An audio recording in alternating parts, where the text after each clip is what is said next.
Assalamualaikum warahmatullahi wabarakatuh. Waalaikumsalam Waalaikumsalam warahmatullahi wabarakatuh, Bapak. Waalaikumsalam warahmatullahi wabarakatuh. Selamat pagi. Pagi. Pagi, Pak, pagi. Semangat. Semangat. Ya, kalau di tempat saya cara menyapanya semangat pagi gitu, meskipun siang. Ya. Baik. Saya akan mulai dengan materi yang akan saya sampaikan. Saya menyiapkan agak panjang, tapi mengingat waktunya mungkin ada beberapa yang saya lompatin ya. Nanti kalau memang dimungkinkan kita bisa tanya jawab ya. Tetapi yang ingin saya sampaikan ini adalah mengenai sikap mental tangguh pemimpin bisnis ya. Karena saya diminta untuk memberikan materi leadership in business ya. Kemudian supaya diketahui ya, kalau rekan-rekan semuanya ini anak-anak muda calon pebisnis yang tangguh ya. Di dalam kesempatan mentoring seperti ini, apalagi dengan Zoom, memang tidak akan banyak yang akan bisa diperoleh ya. Jadi saya akan memberikan semacam pokok-pokok saja, dan kemudian tugas saya sebetulnya adalah bagaimana bisa memotivasi Anda semua untuk benar-benar tangguh dalam menghadapi bisnis yang semua orang sudah mengatakan tidak mudah ya. Berbisnis, berusaha menjadi pebisnis, menjadi pengusaha itu betul-betul pilihan yang tidak mudah ya. Lebih mudah kalau kita bekerja pada orang lain, bekerja pada perusahaan lain. Karena saya sudah mengalami kedua-duanya. Jadi saya pernah bekerja di perusahaan milik orang lain dan juga bekerja di perusahaan sendiri. Nah, ini ada beberapa isu utama yang menjadi latar belakang, karena kalau kita menjadi pebisnis, kita harus tahu lingkungan besar kita, ya. Lingkungan negara kita, dan juga tentunya dunia. Nah, secara posisi Indonesia ini bukan negara yang kecil ya, bukan negara yang main-main, karena kita adalah negara dengan kekuatan perekonomian nomor 16 besar dunia. Ya. Kita termasuk negara yang luar biasa besarnya. Ya. Hanya yang menjadi persoalan adalah, saya kira pembicara yang lain kalau memang sudah dimulai, jumlah wirausaha atau entrepreneur di Indonesia ini sangat sedikit. Ya. Baru 3,47% dari total penduduk. Jauh dibandingkan dengan bahkan negara tetangga saja seperti Malaysia, ya, ataupun Thailand, apalagi Singapura. Ya. Itu lihat secara umum mereka usaha di sana lebih baik. Ya. Kemudian ada isu lagi, kita baru saja dan masih mengalami pandemi COVID-19 ini yang betul-betul mengubah tatanan dunia dan sendi kehidupan semua orang.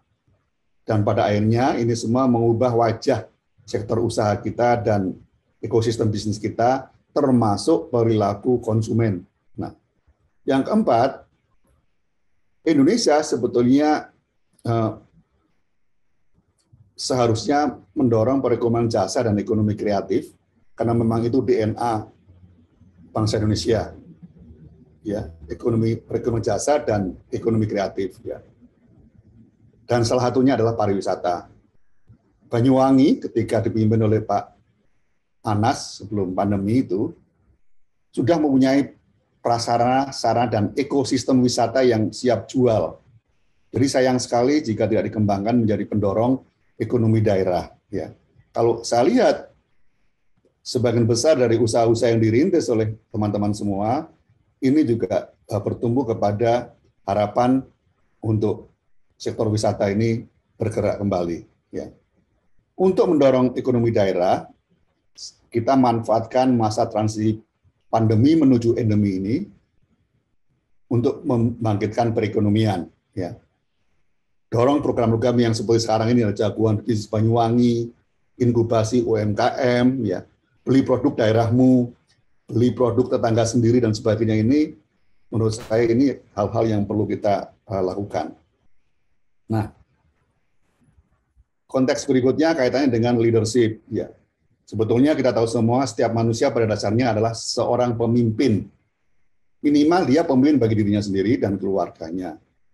Memang untuk menjadi seorang pemimpin, seseorang harus dapat merasakan apa yang dirasakan oleh orang-orang yang dipimpinnya. Pemimpin harus memiliki ambisi. Nah, ini penting ya, ambisi. Ambisi itu kata netral. Orang berambisi itu tidak konotasinya sangat tidak buruk ya. Ini netral ya. Dan kita perlu untuk melakukan perubahan harus punya ambisi. Ya. Dan seorang pemimpin harus pula memiliki kemampuan memotivasi, mengarahkan, dan mempengaruhi orang lain untuk melakukan sesuatu sesuai dengan apa yang dikehendaki pemimpin tersebut. Nah, ini ada beberapa ahli yang saya kutip, ini dari Gardner ya. Ini karakteristik yang harus dimiliki oleh pemimpin. Satu, tentu ada vitalitas fisik ya. Kekurangan fisik tidak dalam arti yang cacat bukan masalah, tetapi yang penting kita vitalitas kita, stamina-nya bagus, dan kita mempunyai intelijensia yang cukup. Yang kedua, kemampuan menerima tanggung jawab, mempunyai kompetensi atau keahlian, memahami kebutuhan orang lain, terampil berurusan dengan orang lain. Ini adalah communication skill. Ya. Kemudian ambisi, ini diulang lagi, ada ambisi di sini. Kemampuan memotivasi, ini penting karena Anda memimpin. Kemudian keberanian, keteguhan, dan ketahanan pribadi. Kemampuan memenangkan kepercayaan. Ini juga merebut konsumen, ini penting. Kemudian kemampuan manajemen, managerial skill, memutuskan dan menetapkan prioritas. Ya. Karena ketika kita memimpin, kita punya banyak pilihan, dan sebagai pemimpin kita yang harus mengambil keputusan berdasarkan prioritas yang kita inginkan. Kemudian kita ini harus adaptatif dan fleksibel, ya, bisa menyesuaikan keadaan dan jangan kaku. Yang berikutnya lagi,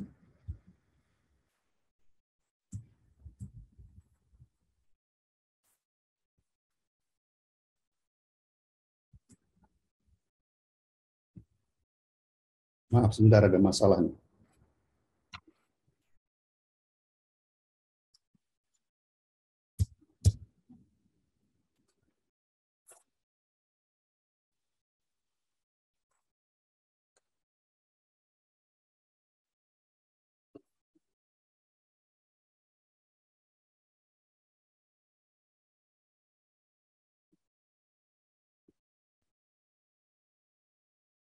Ini kemudian, halo, masih dengar suara saya? Masih Pak, ada dengar Pak. Oh iya, saya pikir putus. Iya. Ini ada juga pemimpin ini harus punya peran satu sebagai penentu arah, ya. Kemudian sebagai agen perubahan, change agent, dan sebagai pelatih coach. Jadi Anda kalau jadi pemimpin harus mampu melatih, melakukan coaching, ya. Juga sebagai spokesperson atau juru bicara dari usaha Anda.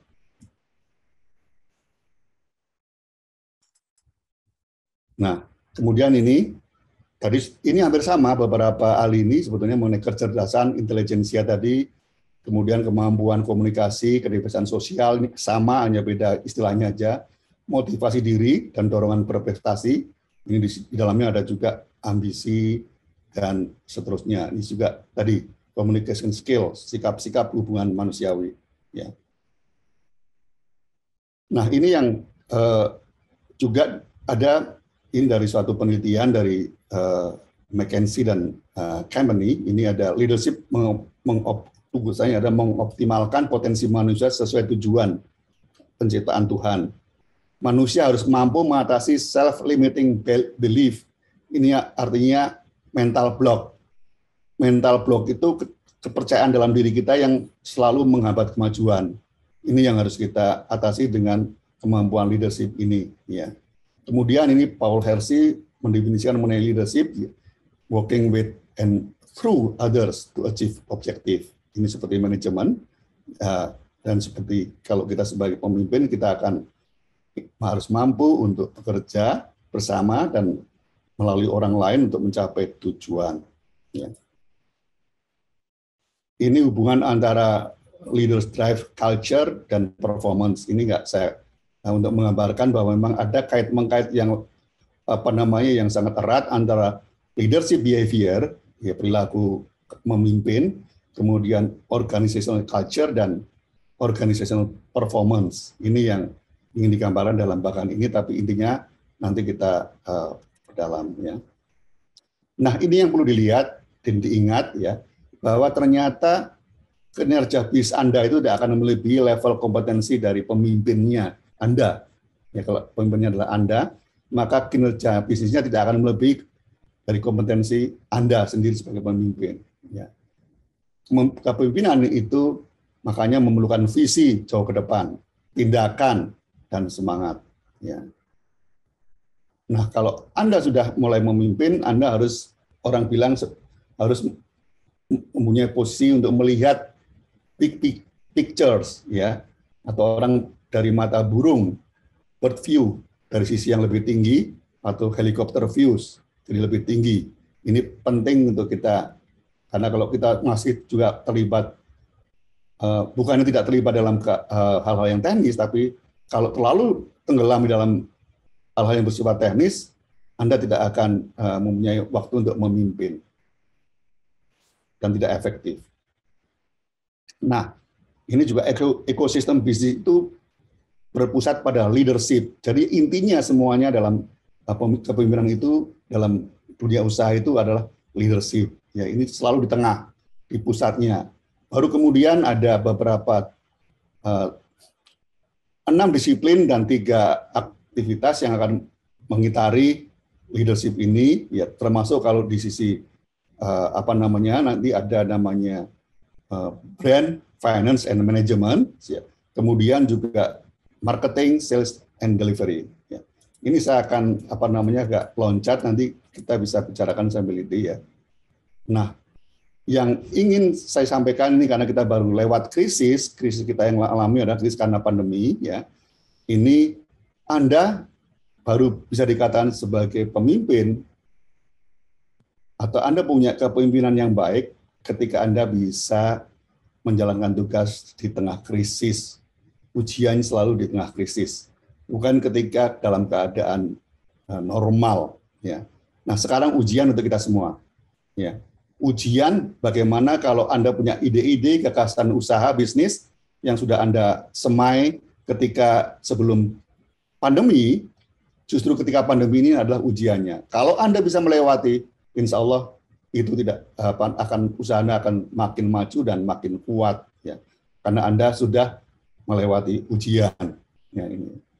Nah, tadi pemimpin harus adaptatif ya. Tidak boleh kaku, bisa menyesuaikan diri dan sikap menangani krisis. Dan kuncinya adalah prompt action. Prompt action itu harus bertindak cepat. Begitu ada krisis, kita harus segera ngakui, oh ini ada krisis, dan kita segera memutuskan. Kalau kita terlalu tenggelam dalam merenungi, meratapi, waduh ini kita kena krisis dan sebagainya, kita akan terlambat. Makanya kita penting, ya udahlah ini sudah terjadi, ini krisis, kita harus bangun. Itu yang penting. Dan jangan lupa, selalu ada sisi baiknya. Krisis menciptakan peluang. Dan kita harus bisa melihat sebagai pemimpin, peluang apa yang muncul ketika krisis. Ya, pemimpin harus punya fleksibilitas tadi ya untuk mengantisipasi hal-hal yang tak terduga. Ya. Dan ini penting, sikap, semangat kewirausahaan ini yang terus kita harus pupuk karena ini tidak mudah. Ya. Dan kita harus tahu bahwa krisis ini memang ancaman yang luar biasa dan ini akan memaksa kita harus berani berubah. Ya. Ini yang harus kita ingat. Kita sebagai pemimpin harus berani berubah. Ya. Nah ini supaya tidak teori, ya ini ada seorang entrepreneur yang selalu menjadi panutan beberapa entrepreneur karena dia juga mendirikan Universitas Entrepreneur, namanya Pak Ciputra yang punya Ciputra Group, ya sudah meninggal ini ya. Ada 3 mental sikap tangguh pebisnis itu atau wirausahawan atau entrepreneur yang harus dijadikan sebagai pedoman kita semua. Yaitu 1, memiliki eyesight masa depan yang tepat dan tajam. Tadi mampu melihat jauh ke depan, ya. Peluang yang tidak dilihat orang lain. bisa melihat sebuah mimpi dari suatu visi masa depan. Ini yang syarat yang harus kita punyai sebagai seorang wirausahawan.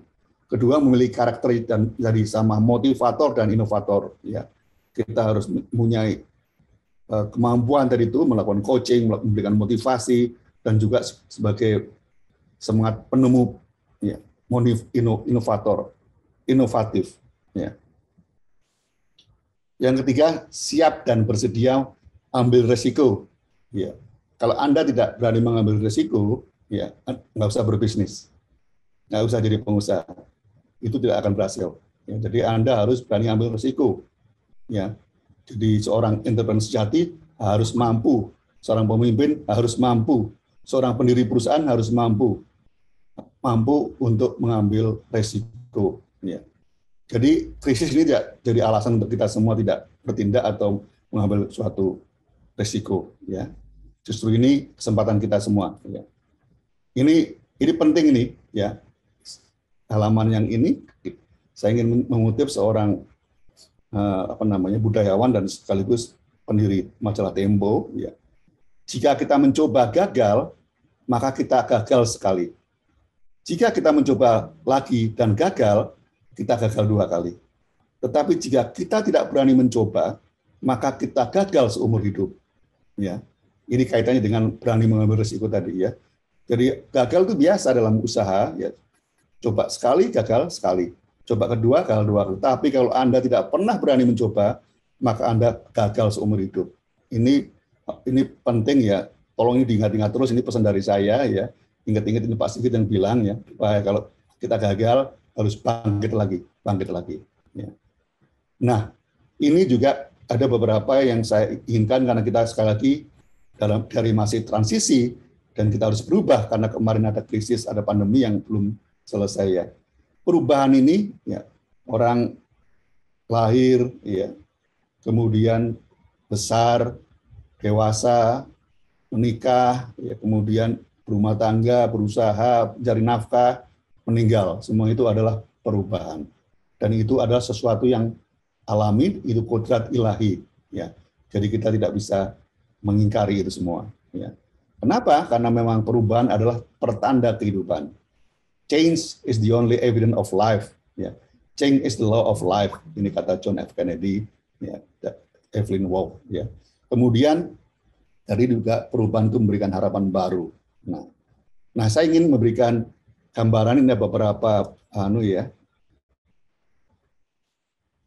Nah, ini supaya Anda tidak takut berubah dan kalau tidak berani berubah Anda bisa bermasalah. Ini saya akan sampaikan satu yang namanya fenomena copy frog effect pada proses keharusan untuk melakukan perubahan dalam suatu perusahaan. Ya. Yang pertama ini adalah katak, itu kalau diceburkan di air yang panas dalam bejana yang panas airnya, dia akan berusaha mati-matian untuk melompat menyelamatkan diri. Ya. Dia akan keluar. Ya. Tapi kalau katak ditaruh dalam beberapa bejana yang ini yang penggambaran dari mulai suhunya 25 derajat, kemudian dinaikkan 50 derajat, 75 derajat, ini biasanya dia akan tidak merasa, ya, tidak nyaman-nyaman aja, hangat dikit lah nggak apa-apa gitu. Tapi ketika sudah 100 derajat, terlambat dia untuk menyelamatkan diri, ya, dan dia sudah jadi kataknya udah jadi katak rebus atau swike, gitu ya, ya kan? Di Jawa Tengah ada masakan dari kata ini yang namanya swike. Ya. Jadi itulah manusia. Manusia itu dalam keadaan yang nyaman itu paling susah berubah.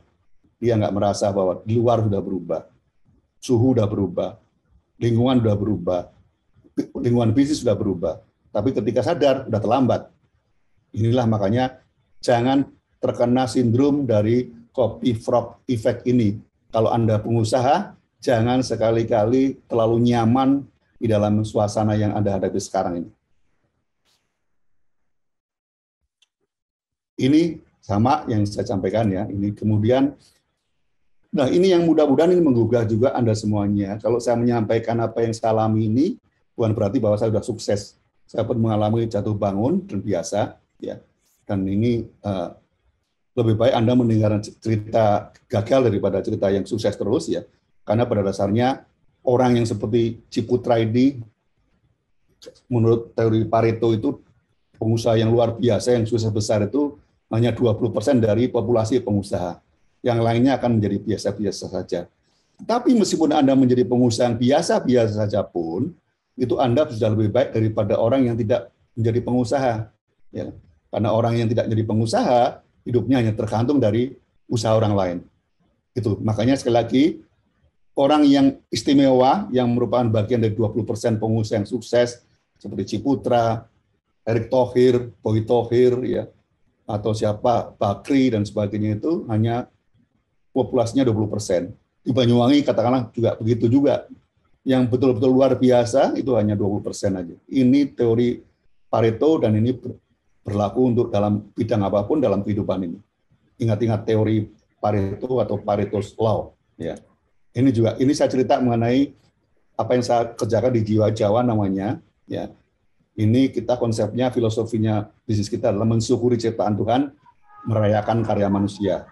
Ini Jiwa Jawa memadukan alam indah ciptaan Tuhan dan seni kreasi manusia. Kalau nanti Anda lihat Jiwa Jawa di Banyuwangi, sempat di Jiwa Jawa Ijen Banyuwangi, Taman Gandrung Terakota yang ini kita sedang kerjakan, ya, ataupun di Jiwa Jawa Bromo, kita selalu mensyukuri ciptaan Tuhan, merayakan karya manusia. Ini yang kami selalu memilih tempat yang indah pemandangannya, dan kemudian kita lengkapi dengan karya seni yang dipajang dan bisa dinikmati tamu. Begitu pertama kali tamu menginjakkan kaki di Jiwa Jawa, ya.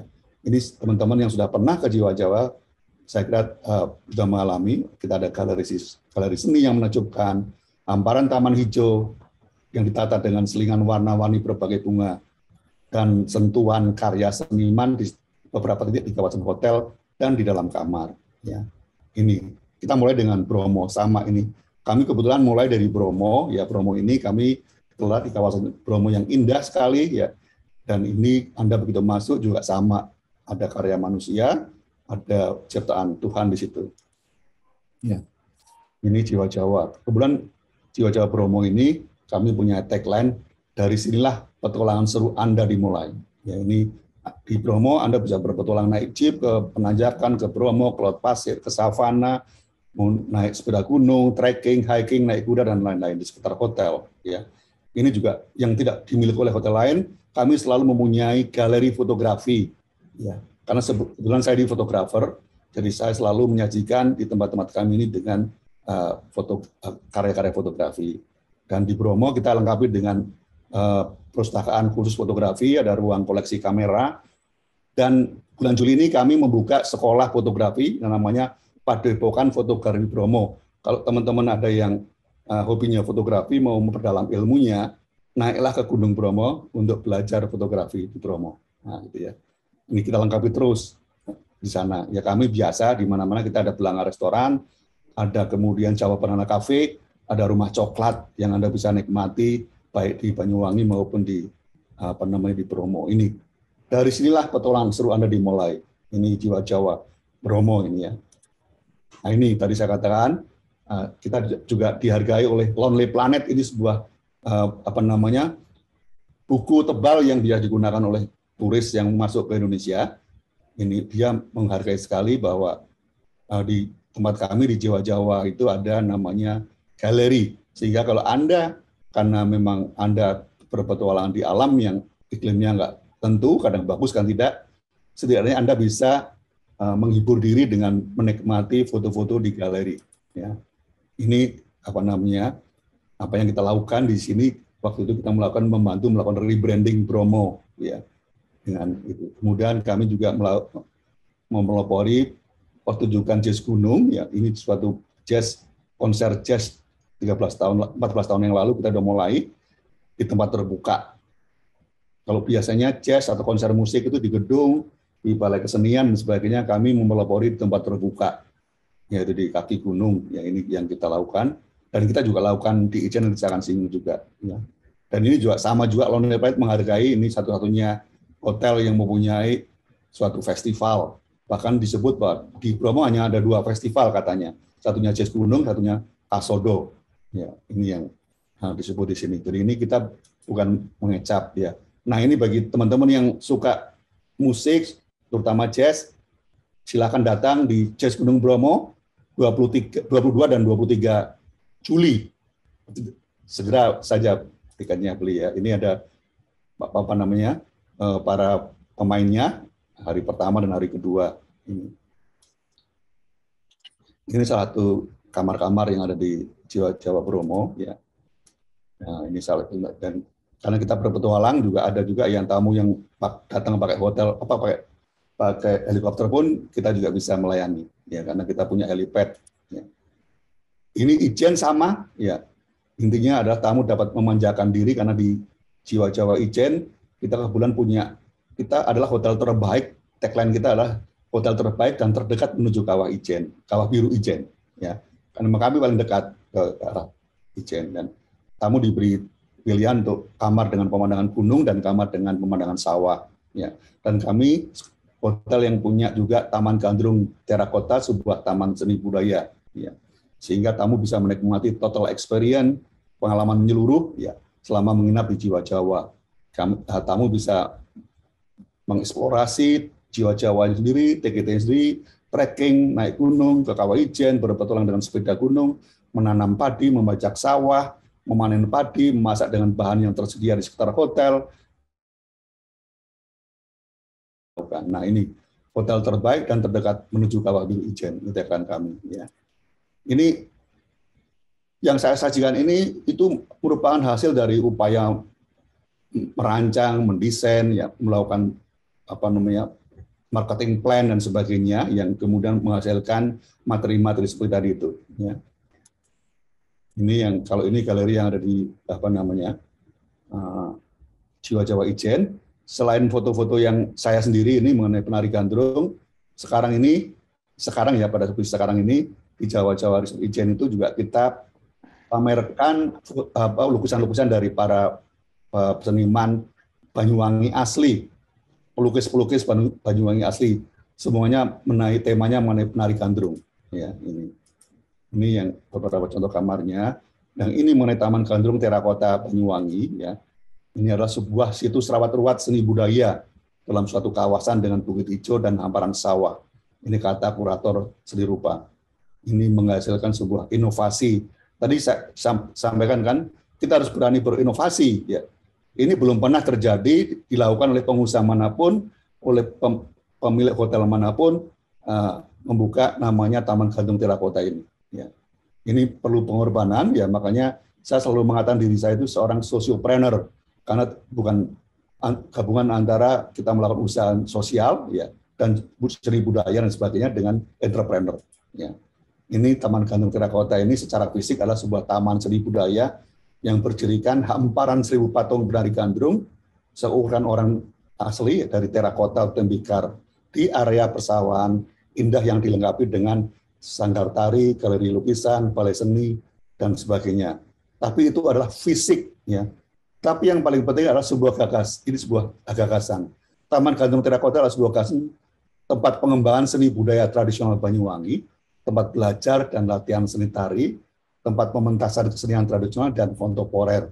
Karena kami sebelum pandemi kita mementaskan sendera tari setiap bulan dan setiap minggu ada tari-tari gandrung, dan ini sempat terhenti, tapi insya Allah September ini sendera tari meras gandrung akan kita mulai lagi.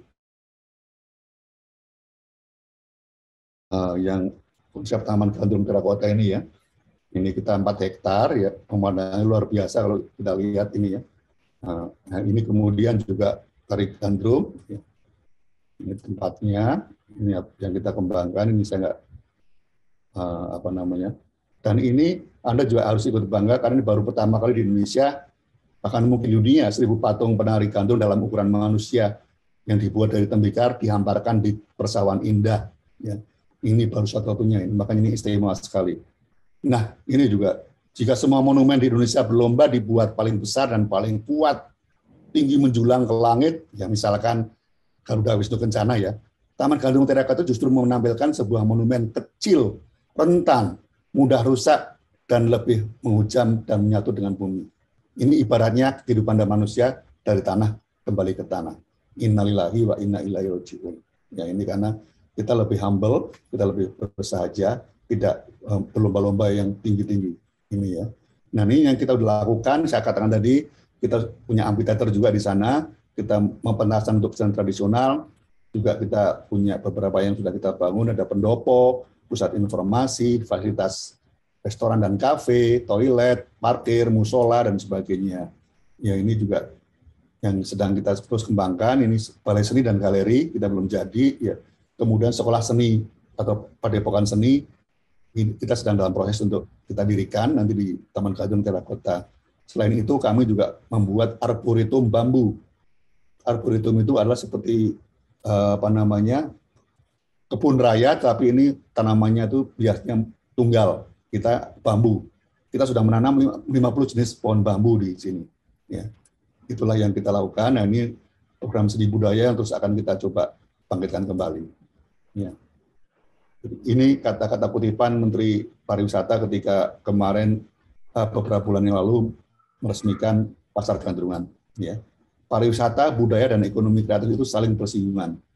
Ikon Taman Gandrung Terakota adalah bukti nyata social entrepreneurship karena pada awalnya hanya pusat pelestarian budaya, tapi akhirnya juga melibatkan masyarakat sekitar. Nah ini saya akan kutip kearifan seorang pemimpin. Berdasarkan pengalaman saya berkarir sebagai bankir 30 tahun lebih sebagai profesional, yang pertama ini pemimpin harus mampu membangun lingkaran-lingkaran kepercayaan atau inner circle of trust secara berjenjang. Misalkan kalau Anda direksi dan komisaris perusahaan, ya antara direksi komisaris itu lingkaran kepercayaan yang pertama. Kemudian dengan kepala divisi, kemudian dengan kepala bagian, dan seterusnya. Dan pemimpin harus mampu menggalang seluruh energi organisasi untuk melakukan perubahan bersama-sama. Saya katakan tadi, jangankan ada pandemi dan kemudian menimbulkan krisis, ya tidak ada pandemi, tidak ada krisis pun Anda harus terus melakukan perubahan-perubahan. Nah, yang Anda penting harus lakukan ya, ketika Anda memulai bisnis, ketika Anda mulai memimpin, ketika Anda melakukan perubahan, itu ibaratnya menanam pohon buah, ya. Karena mungkin Anda tidak akan menikmati hasil dari pohon buah itu. Ya. Dan ini kita harus perlu ikhlas. Kita tidak seperti menanam padi 3,5 bulan panen, melakukan perubahan, mendirikan perusahaan, itu jangka panjang. Mungkin, sekali lagi, mungkin Anda tidak menikmatinya. Anda akan terus menanam, dan baru mungkin orang generasi yang berikutnya akan memanen. Ya. Nah, perubahan itu memang berantakan, ya kacau lah, dan susah dimulai tadi katakan itu tadi susah dimulai, dan di tengah-tengah itu ruwet, ya. Tetapi pada ujungnya adalah sangat indah. Semuanya indah pada akhirnya. Kalau kita mengutip ayat Ad-Duha itu walal akhiratu khairul laka minal ula, ya kan? Dan sesungguhnya akhir itu lebih baik daripada permulaan.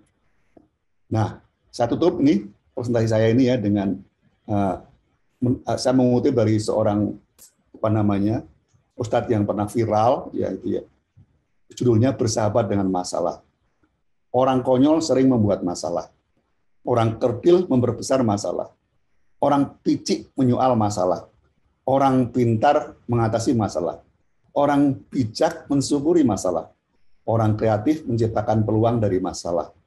Orang beriman naik derajat karena masalah. Jadi tidak ada masalah dengan masalah. Masalahnya ialah bagaimana kita menyikapi masalah. Karena pada hakikatnya hidup ini rangkaian masalah demi masalah. Dan tugas kita adalah menemukan solusinya. Menyelesaikan masalah tanpa masalah. Kalau yang terakhir ini adalah tagline dari Pegadaian. Ya. Gitu ya. Terima kasih. Mudah-mudahan bermanfaat. Saya kembalikan ke Mbak Melan.